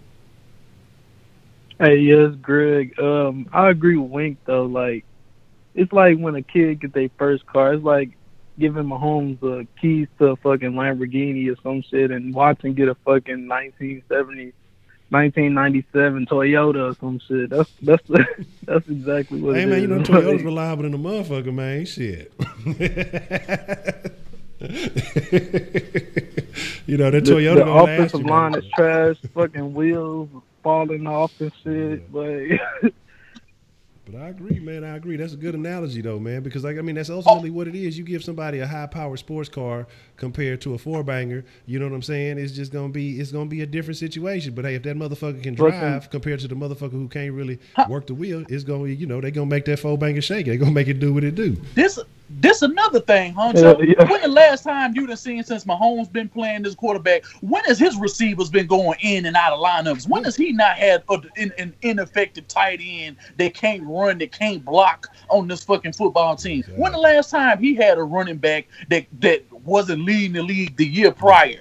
And he has that at his disposal now. But now, all of a sudden, this dude is just head over heels over Watson. Man, I heard somebody call into Debbie or somebody called it. I don't think it was Debbie the Texan. I think it was somebody else. And she was like, yeah, I wanted Mahomes and this and that. I'm like, bitch, you probably don't know what the fuck you talking about. You're saying it because somebody else told you when you really don't even know what you're looking at. Huh? It wasn't Mahomes. It was Cajon. Yeah. Cojones. But motherfuckers be tripping. That's what I'm saying. Like, it's a difference, man, and that's what we be trying to tell y'all, man. Sauce Nation. And a lot of y'all get it. You know what I'm saying? A lot of y'all listening and are reasonable, and it's certain people, like I said, they bring very valid points and understanding. But then it's a lot of motherfuckers who just. You see numbers. You see ESPN tell you, hey, look what this guy's doing over here. Hey, look at these numbers. This numbers, flashing lights and highlights look really good. But when you really get to see the details and you really look at what's going on with these individual teams, and it's really fucked the Chiefs too. But when you see what's going on with these individual teams, it's a different set of circumstances. And so we got a call coming in. We'll take this call real quick. What's the motherfucking deal? Who we have calling in on the sauce line this evening? This is Kenneth. Oh shit, Kenneth, what's the motherfucking deal, man? What you want to drop on the line tonight? I kind of wanted to speak on the whole Mahomes thingy. What I wanted to say is last year, I remember when Watson put up 38 against Seattle, 30-some against Kansas City, 30-some against the Browns. You know what I heard around Houston and about Patrick Mahomes? Crickets. I didn't hear a damn thing. I hear people don't like to keep the same energy that they had. Why weren't they raving about Mahomes last year even though he wasn't playing? You know what I'm saying? Like when shit is going well, nobody got nothing to say. But as soon as shit might hit the fan a little bit, everybody, look at Mahomes now, look at Mahomes now. Motherfucker, why weren't you saying this shit last year when I get he wasn't playing? I understand that, but why? You know what I'm saying? If you wanted Mahomes that bad, you should have been saying, I mean, Watson is cool. I mean, he put up 38, but you know what Mahomes would have done better. Like, bro, you see what Watson is working with? Like I said, I know I'm kind of beating at their horses, but he's working with trash compared to what Mahomes is working with right now in Kansas City. But that's really it, man. It just kills me that people don't like to keep the same energy that they had the year prior to this now. You know what I'm saying? Like, people just be who you was last year, bro. Whatever looks like it. Everything that glitters ain't gold, man. And, people just like whatever's shining at the moment. You know what I mean? And that's what's crazy. And it's funny, because you get a very valid point. Nobody was talking about Mahomes. Nobody had a concern. But here's a couple of things that you got to look at. Let's just make a few points real quick. In my opinion, most head coaches don't really find that initial success. A couple of them here and there. Sometimes it takes that second, third go round before they really hit their stride. This is Bill O'Brien. I'm not making excuses for him. This is his still first head coaching job. Sometimes you got to get your ass kicked out of here and then come back before you really realize a la Belichick and some of these other guys. What happened when he was with the Browns? Nobody was talking about calling him the greatest coach of all time. Huh? Yeah, Kubiak. What was he doing here? Nothing. Then he goes on and then he finds success elsewhere. And that's why whenever a lot of people were talking about whenever it was 0-3 and people were saying, let's fire O'Brien. Okay, I can understand you want to fire O'Brien. I'm not going to be mad at you for that. But when you say let's go get another first-time head coach, that's the shit I can't hear because then you playing that same experiment over and over. Let's go get another Kubiak. Let's go get another. That's the dumb shit to me. I don't want no motherfucker out of college. Again, I don't want no, first-time head coach. I want somebody with experience. But the way I feel about this organization and the way they carry themselves, I don't see too many coaches that are veteran coaches that are going to be lining up, knocking on Bob and hey, man, I want this job. I just don't see it. And that's why that's why they keep going back to these first-year guys because the way this organization is ran, veteran coaches who know what they're doing, they're not going to want that leash. They're not going to want to be, we want to make sure, you don't get guys that are like this. What happened when anybody gets free? What do the fucking Patriots go do? They don't give a fuck. They go and scoop up Gordon. They go and scoop up anybody that they feel like that can be an asset to their team. They going to make a play for them. But what did the Texans do? The guy one time in kindergarten, he stole another kid's lollipop. Bad character issues. I don't think we can pick him up. He's not trustworthy. Yeah. It'll be some bullshit. And that's the shit that bothers me about this team. The Browns, they are not a winning organization. Yeah. But they don't give a fuck. They're going to go out and get some players if they think this motherfucker can play some ball. Fucking Baker Mayfield had them running from the laws and shit. But hey, fuck it. Let's go get them. They wasn't tripping. I mean, and I'm not saying Baker Mayfield is all that, but it's just you got to take some risks to get rewards. Huh? A franchise like that, what do you have to lose? Exactly. If you ain't never won shit, what do you have to lose? And then this is a point that when people were asking who we wanted, when I threw out Mike Shanahan, I threw his name out because I know what he could do with a quarterback. I know what he could do with Lamar Miller. I know what he could do with these tight ends that we got right now. And I know goddamn well what he could do with DeAndre Hopkins and Will Fuller. And you're talking about boot action. You think Kyle Shanahan's scheme. Bro, we forget just not too long ago what he had when he had a rookie RG3 and a rookie Alfred Morris when he had 1,600 yards and fucking RG3 had 20 touchdowns of like 5 interceptions, like 600-700 yards on the ground. So, it's so quick when you throw out names with dudes who actually got Super Bowls, 2 of them, matter of fact, and then they try to shit on my boy Hector when he throws out Lovie Smith. Lovie Smith been to a Super Bowl. He knows how to make defenses. And to be honest, I said this when we even brought this whole coaching situation up. If we bring anybody in this organization, it needs to be a defensive head coach that knows how to game manage, who can go ahead and get some of the better minds in the league, and all he has to do is call the game. That's all you need a head coach to do. Delegate your responsibilities, something that Bill O'Brien is not doing. He puts too much shit on his plate because he's trying to do everything to be like his predecessor. And what has that done for this football team other than hinder? And a very good point that you just made right there, because the text just came in. Actually, a couple times I didn't realize I missed a couple of them. We said this one, we'll go back. And Heck, you had a point on that? No, not really. Okay, my fault. I ain't want to, because I make sure you got your fair share. But it's my boy D. Fritz, man, saying, Honcho, with Hugh Jackson soon to be released by the Browns, could we honestly keep Bill as the coach but hire Hugh as our OC? I mean, I do like Hugh as an offensive coordinator. I do too. I think he's one of those guys that, like, as a head coach, we've seen it as, like, with the Raiders, and we saw it with the Browns, that he's not a good head coach. But I mean, as an offensive coordinator, he made Andy Dalton look pretty damn good. Yep. So I mean, like, as far as being offensive, as far as an OC, I would actually wouldn't be against it. But I mean, it kind of goes back to the whole: does Bill O'Brien finally, suck it up and just hire an OC, and an OC that that isn't retarded like Godsey was? So I mean, or as conservative Godsey was, because Hugh Jackson isn't conservative. So I mean, it just goes down to, is O'Brien finally going to just suck it up, take that pride away, and just let somebody run the offense so he can focus on other things like time management? He makes it hard on himself. Honestly, I don't think he believes in his own scheme. If he did, if that was the game, then why do you constantly get away from shit that works? Nobody that has major success in this league goes away from stuff that works. I've never seen a offensive head coach have success, and when shit is working, it's working. Go to the left side, you go to the right side, you still going up the middle. I've never seen somebody so incompetent with so much talent. There is no head football coach with this much offensive talent and the defense the way that we have that has mismanaged this team like Bill O'Brien in the past 20 years. I don't know not one coach that has had a team this talented, that teams of people outside of Houston are looking for. Man, they're making a push. They just get a quarterback. Oh, man, they had a top 10 defense for I don't know how long, since 2011. And now we got all of these keys. We got the keys to the car. We got the house already. We already got the deed. But somehow we can't even cut the lights on. Got bad credit. It don't make no sense. Got a couple of minutes. My thing, Hugh, I don't guess I could be opposed to it. I just think he got a little of that Brown stink on him. Yeah. Just coming from the Browns. But you're right. I mean, he's not a bad OC. And again, in a situation, he might be in a similar situation to O'Brien. You got too much going on in that position.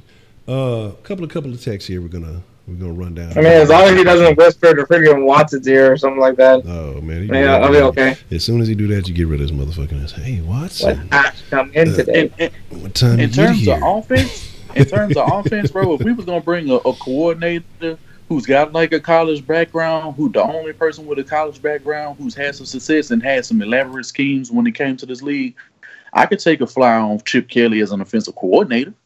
If you get a defensive head coach, and then you get a talent like Chip Kelly with these type of weapons, come on, bro.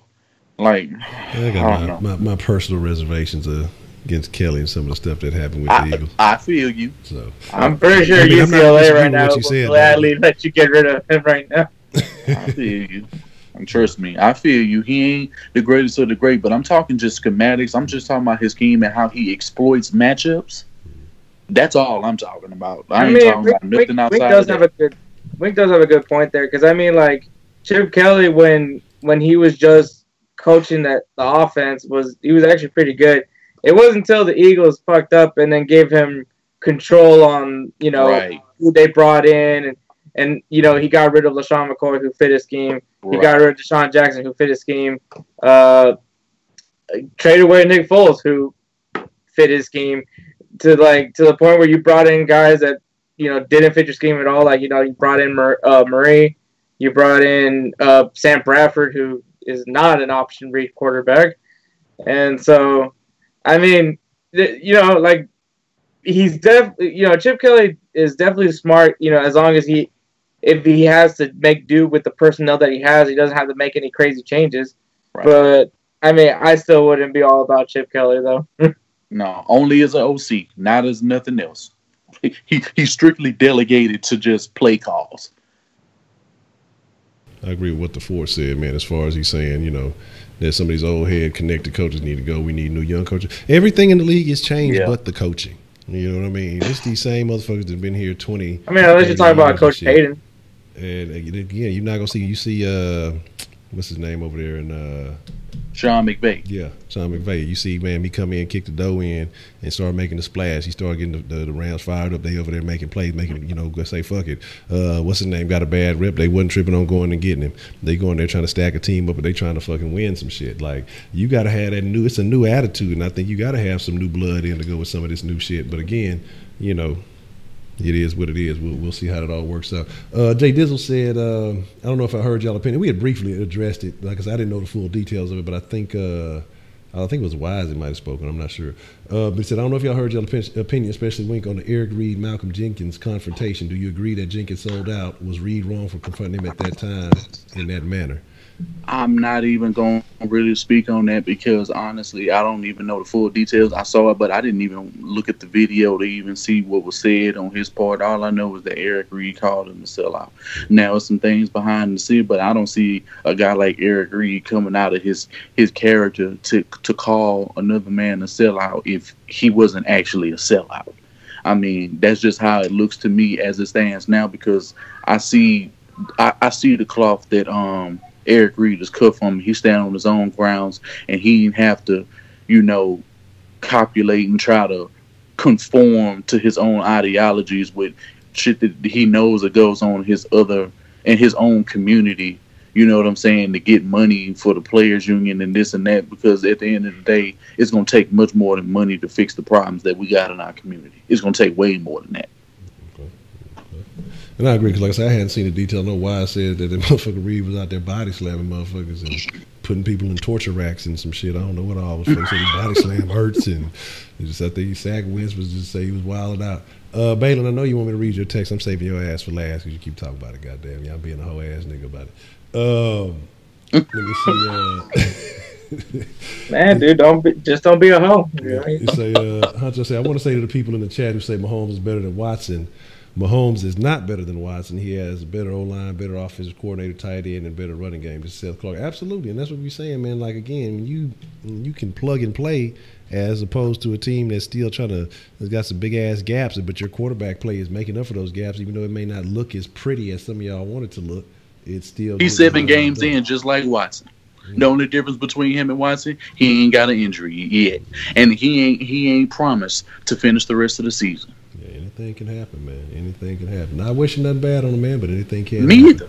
And it says, hey, you still got to remember, you're talking about a coach that's notorious for choking in the playoffs. No, exactly. Oh, yeah, exactly. Yeah, but again, and like I said, but we were talking about coaches having those multiple experiences. But again, look at Andy Reid. He'd been around for a while. He'd seen a lot of things, and so he knows he can capitalize. That's the benefit. Like I said, I know I kind of go back because I was talking about saying some new blood, but then I'm talking about having coach with experience. We got to talk about what it is, what we'd like to see, but what it actually is with the coach that are still. But here. Andy Reid evolves, though. Yeah. I mean, like he has. A few years ago, we saw the dude dab. I mean, oh shit. The guy evolved. You're right, Hector. Like, he's not one of these coaches that don't develop some new things to get you off of his rocker. You can tell he actually listens, and you can't tell me he ain't got no young whippersnappers in there. You know what I'm saying? To inform him that's watching type like, man, hey, look at this. Look, you think we can incorporate this with what we got? We got Tyreek. You think we can get Tyreek on it? And you see them utilizing that on the field, bro. Like, I mean, it is what it is. Tyreek Hill ain't got to do much to score touchdowns. I mean, look at how damn fast he is. You're going to have to play off like 20, 30 yards to even catch him on a vertical route. You said that Jenkins would kneel and then went to the NFLPA to basically rat on everyone who kneel. He's okay, so I didn't know all that. So that they saying I ain't know all that either. That's some mark shit. Like, look, if you part of the program, don't flip the script. Like I said, I ain't going to, however you feel, everybody's entitled to feel however the fuck you want to feel. I ain't going to tell a man what he's supposed to feel like. But if you are part of the program and then you going to turn on your back on everybody that you was fucking with, then yeah, that's some mark ass shit. Somebody say Kenny Stills and Albert Wilson going to take a knee on NRG turf tomorrow and piss off Bob. And yeah, because they hurt. They're going to be hurting, just trying to rest. They're going to think they protesting some shit. Bob, get them out of here. I don't want them in NRG. Get them out of here.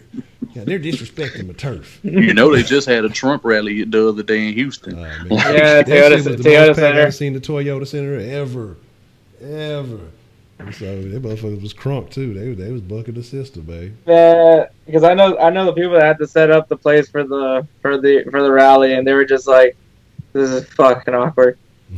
It's a den conversation. Somebody called it. Edmund called it a den. Said he said something. I gotta look that up to see if it was true what he said, because if so, that's some mark ass shit.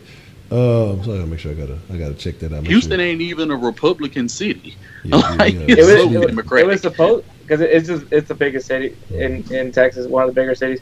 But it was supposed to be an NRG park, like whatever's next to Reliant, whatever's next to NRG Stadium, the little smaller venue. You talking about the Verizon? Yeah, I know what you're talking about. It was supposed to be in there, but then like Donald Trump's rep said, like, no, we're gonna do it at the Toyota Center, and Tillman Fertitta was all about it. So I mean, Tillman said, "Look, you protected my money. All right, fuck. Tillman don't give a fuck. He just want to make sure his money right. He ain't tripping on none of that other shit." But y'all wondering why the Rock is losing? Anytime anything related to Ted Cruz is in that arena, we saw what happened Game 7. Cruz old Mark ass ain't never showed up to no motherfucking Rockets game. But they got Game 7 against the goddamn Warriors. He coming to Jersey. Oh yeah, I hope they get that round ball in the basketball ring. I hope that they're scoring them points. And what the fuck was going on over there for a fucking photo op and all that bad juju, that loser juju, old lying Ted. Said fuck the Rockets. That's why you ain't never seen nobody miss that much. But you ain't never seen Ted Cruz at the same time. Correlation? Maybe so. I'm just saying. God bless Texas and God bless the Houston Rockets. Here you go. Here you go. Oh man, that's what I'm saying. I'm just saying though. I'm just saying. All right, let me see. Let me make sure I done read every other possible text except Balin. And then we'll make Balin. We'll say the best. Oh, we got a couple of texts here I missed. Let me get these real quick, and then we'll get to Balin text. Pals was saying, man, he said he was adding on to the trade deadline conversation. Since Pete ain't coming, we could trade Lamar, which would also free up some cap, also help Watson down the road. Honcho, what that's trending up was, would you make a trade for Bell? And then now he was also one asking you. Nope. I wouldn't do it with Bell, because here's my thing. Bell ain't really tripping. I think that he wants to be somewhere where he, one, feels appreciated. Two, I think this is a culture a lot of players aren't going to want to play for, and then what they're going to want for him is going to put you in a hole. You know what I mean? And then my thing with Miller is I'm not eager on to get rid of Miller train. Miller ain't the problem. Why people acting like I don't know. I don't get this obsession with trying to get rid of Miller. I don't either. And at the end of the day, ain't nobody trading for Lamar Miller. And let's be real. Like Le'Veon Bell being out of football, not being in game shape, and the man is not playing because he worrying about getting hurt. Mm-hmm. And Dion alluded to this before he even got to talking about all this, because they talked about this situation as well. And he mentioned, and it made all the sense in the world when he said this. He was like, "Bro, I ain't never seen no dog that didn't want to play." You know what I'm saying? Like honestly, bro, if you get the analogy, like, bro, dogs ain't scared to play. You know what I'm saying? Whenever they got a chance, they're going to make sure. So he was like, the moment you start worrying about getting hurt and all that, it's going to happen any day whether you wanted to or not, because that's what your mindset is already on. You ain't just worrying about performing and having a good time and being the dog you are. You're worrying about getting injured, so therefore you will be injured. And he was like, I ain't never known no man who can just, like, give up $8 million willingly. You know what I'm saying? Like, well, what you got going on, bro? I mean, you bought a house, you own shit, you got friends and family that I know that needs you. You know what I'm saying? When it comes to certain stuff, and you mean to tell me you can just throw away $8 million like it's nothing. You know what I'm saying? So it is what it is, and that's why I'm saying it's like when primetime talk, you listen, and it really brought something to my, to my front. I'm just like, that make a whole lot of damn sense. Yeah. Yeah, and that's what I'm thinking. I mean, you got to look at it again because it's him over the game, and so it's him over the team. Because that's the motherfuckers he done been in battle with for years, and he ain't really concerned about this. So again, he gonna come somewhere new. You think he gonna give a fuck about going hard for the motherfucking Texans? Hell no. Now it's not that I don't like primetime, Kenneth. I don't like when you fucking hitting a fucking Soft Sports DM with some motherfucking 21 days of prime old motivational ass bullshit. Don't nobody want to hear that shit, nigga. You follow that shit. You get your ass up out there and run instead of getting beat up by tight ends from Katie. Nigga, if you was following the 21 days of prime, you know what I'm saying, your ass wouldn't have got worked over, you know what I'm saying, and kicked out the game. You taking 2 L's a game. Goddamn. Don't nobody want to hear that shit. You know what I'm saying? I'm thinking you got something important, some information to share. I see prime. Look, baby, this is what you got to do. I'm running every day. You got to want it. I'm out here getting it. Like, I don't want to hear that shit, nigga. Come on, man. Straight up, like I love prime time, but like when he talk football, like it. What is he lying about? Yeah, no, he ain't lying. He gonna get. Did you guys listen to when he was interviewed with Aaron Foster? Yeah, I listened to that. Yeah, that was a good one. Yeah, it was. I hadn't caught that one. But here's the deal: we're gonna take Bailey text, man. We're gonna wrap it up after that. I'd have delayed him long enough, man. So we're gonna show him some love. Because American Horror Story finna come on. Okay. I gotta hop in the bed with baby and watch that. I want to watch it live. Okay, live and full effect. Say, what's more of a need, cornerback, lineman, or an offensive coordinator? Balin Rios. Do we have to put that in a specific order? I think just asking which one is more of a need. We need all of them. So I mean, eventually. I would like to have all of those things. I'm not gonna lie, and what I'm gonna say gonna shock y'all, and I'm gonna say an offensive coordinator, because a good offensive coordinator could take any group of anybody and scheme the hell out of them, because that's all you're doing when you're scheming. And it's clear that Mike Devlin and Bill O'Brien don't know what they're doing, because I can guarantee you Bill Belichick had way less. He had the right coaches in place. They can make some stuff happen, and they win games, and that's how they win Super Bowls. So honestly, I say offensive coordinator, tackle, then corner. Yeah. That would be my order. Yeah. Because I'm going to be honest with you, like, at this point, I'm not completely, we're shallow in depth as far as corner, but I'm okay, if Hal's available, and then you got, and even with Reed stepping up and the Honey Badger, I'm okay with Kareem Jackson. I mean, he just stepped it up a whole nother level, so I'm not tripping on Kareem Jackson and J-Joe. Now, J-Joe getting, he getting up there. But so you're going to need to replace that soon. But if it was an immediate need, I have to agree with what Wink said, and offensive coordinator, because he can scheme around those problems that you have. He can fix that. When we really been talking the last few weeks, what have we not been talking about more than anything, other than the O-line, which is apparent? It don't take a fucking rocket science to figure that out. But let's be honest, we've been talking about scheming. Scheming has been the worst issue for this team, because we've been in situations where we've been in the red zone, bro. That's on coaching. Mm-hmm. You don't prepare. I think the Jacksonville Jaguars game was like their best prepared game they've had, and that's not really saying much. Yeah, if you need a guy that you need to bring in, you need to either hire what was the coach's name? Ryan? Sean Ryan? Ryan. Hire him up, see what he can do, or go and bring in an offensive coordinator, because clearly O'Brien's got too much going on with whatever he's got that he cannot game plan or prepare for what they have going on. Yeah. So it's clear that an offensive coordinator will make things so much easier for him. I mean, just look at like how the defense has. Even though this isn't like the best we've seen of Romeo Cornell, but it's getting better and better as each week goes. But we definitely want to, we definitely want this offense to look better. And I think we just need somebody that their job is primarily the offense and not the team as a whole. Okay. Well, like I say, we're gonna get ready to wind it down here. For those of you asking, we will have a dinner tonight. Like I said, I know yesterday I wasn't feeling too hot. I had some fucking headache. I don't know if it was from caffeine withdrawals or something. I've been cut the coffee out. I usually was drinking coffee daily, so sometimes you can go through some shit when you don't drink coffee for a couple of days. If you're a regular coffee drinker, that shit was fucking me up yesterday. I don't know if it was from that or something else, but I was having these ongoing headaches, so I couldn't operate yesterday. But we'll have a dinner today. We're gonna talk about fat shaming tonight.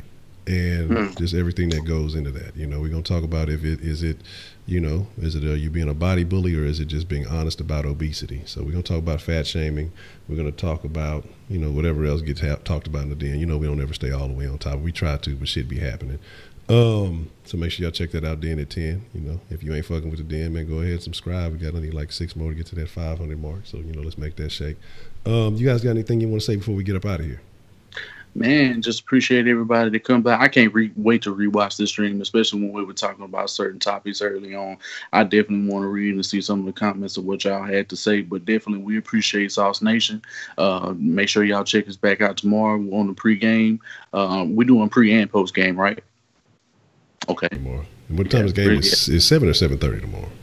7:30, I want to say. Yeah, like 7:30. Yeah, 7:30 my time. What? No. I'll go ahead and check. It's either 7 or like an 8 o'clock game. One of the two. Let me check it real quick. Well, 7 for y'all, so 8 for me because I'm back on East Coast times. But yeah, you're right. Y'all time probably about 7:30. Okay. Let me see real quick. Some old ass shit. The modern shit, the updated shit. Goddamn. So yeah, it's saying 8:20 Eastern, so it'll be 7:20. So we'll probably go. We'll probably go about 6 o'clock. Okay. So we'll probably go about 6 o'clock, then that'll give us about 20 minutes to do everything else after that. So tomorrow pregame will start at 6 o'clock Central Time, and then we'll do post game immediately after the game. And so we'll open the sauce line, do all that good shit. Some of y'all need to take y'all asses to bed, but the rest of y'all, make sure y'all tune into the post game too. Heck, you got anything? Man, just shout out to everybody, man. We, like we say, time is valuable, and you always make an interesting chat. So I always read it, and I always think it's funny what you guys do, especially the way y'all try to roast each other, especially Dr. Rabbit. But why y'all be giving Rabbit a hard time? I mean, god damn. Y'all done Rabbit bad because y'all don't realize Rabbit just slid into the stream. Like, he didn't miss the whole. He was just talking about I count the tail end of the stream, but then that's the first thing you catch. That's fucking funny. Shout out to Dr. Rabbit. Shout out to Dr. Rabbit, but hey, the season looks like it's getting better. So at least now we're not like constantly getting, hearing us raise our voices about how frustrated we are with the team. Hey, like I said, man, winning heals everything. So, hopefully things keep going. I don't know what's going on with the Rockets right now. I didn't even check the score with what's going on with them, but hopefully, they'll turn it around as well. Still no comment about the whole Rondo thing. And Dynamo are going to finish up. You saw the spit shit. You saw it. Yeah, I saw it. Dynamo are going into their last game this week, so I would say watch Dynamo. But their regular season has been terrible, but they got trophies, so who cares? Okay. So, but yeah, no, man. Houston's, like I said, man, Houston's doing something. It looks like Texans are kind of starting to catch up with everybody else, but it's kind of wait and see now. So again, man, make sure you check out these gentlemen. Link in the description below. Hector Flores on the left and Wink, a.k.a. Third Coast Sports TV on the right. Go check the description. Scroll down a little bit. You'll see it there. Or if you look on the featured channels, you will see it on the right side. Well, I think that's on the desktop. I don't know how it looks on the mobile. But so again, no excuses for not showing these gentlemen some love, holding it down. You enjoy their takes, so hey, go show some love to them on their channels also, and just get those numbers up. Again, those of you who Regulars in the den, I'll see y'all at 10. The rest of Sauce Nation, I appreciate each and every one of y'all. Like Hector mentioned, man, you know, time is the one asset that you can never recoup, man. It's the most valuable asset that you have. You can always get your money back. You can always get possessions remade and all that other good stuff. But the fact that y'all take the time to fuck with the sauce, to stir up flavor with us, to provide your points, your views, to call in, you know, and just interact and exchange ideas with us, man, we appreciate that. Now, what we asking you to do is before the game tomorrow, go tell one friend. If each of you tells one friend, one Texan fan, one Rockets fan, or whatever fan of Houston about the sauce, that's all we asking you to do, man. We trying to get this thing growing and the whole city of Houston knowing. So, hey, you know, you do that for your boy. We would greatly appreciate that. And with that being said, y'all be cool like y'all be cool. Y'all the freshest motherfucking ingredients in the world. We appreciate y'all. Chug up the deuce. And with that being said, we out.